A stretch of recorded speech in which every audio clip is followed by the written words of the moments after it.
چې د تصوف لوی امام اوس ورته دي چې خلک اوس پیژني د دې اسه د کتابونو د وجه نه پیژني د رحمت او خلک شخصیت وي شیخ ابن عربي رحمت الله علیه د تصوف لوی امام دته یو ورځ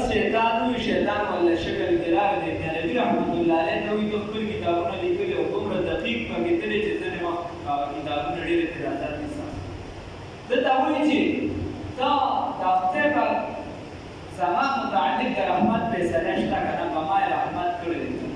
نو شیخ ابن عربي رحمت الله علیه ورته وایي چې نه په تا به خدای په ما به رحمت نه کوي په تا خدای رحمت نه کوي دا دې په ما خدای رحمت نه کوي ولې شیخ ابن عربي صاحب ته جواب کوي وایي زه نه دا قرآن سم نه مطالعه کړی هسې لګیا شیطان ورته وایي چې قرآن دې سم نه دی کتلی وي هسې لګیا نو شیخ ابن عربي صاحب چپ شو دا آیات یې ورته ووایه ورحمتي وسعت كل شيء فقوي زما رحمت قائل شي باندې فرام قاسم نانوتي رحمت الله علیه فرمایي چې دالو په دیوبند باندې دوی ورسېږي هغه وی چې دا سوال جواب زما سره د شیطان راغلی نو ما ورته ویلې چې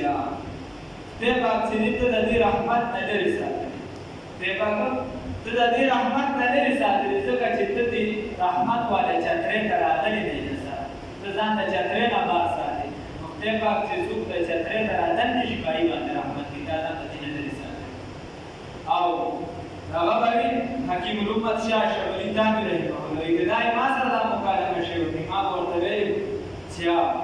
خدای پاک پتا رحمت وکړي او پتا رحمت دار چې تعالی کوم عذاب مقرر کړی دا غي نه زیات عذاب نه لري بس تعالی چې کوم دي کړی او هغه عذاب بدل کړي ورنه د خپل په اختیار کې ناشته چې د دې نصیحت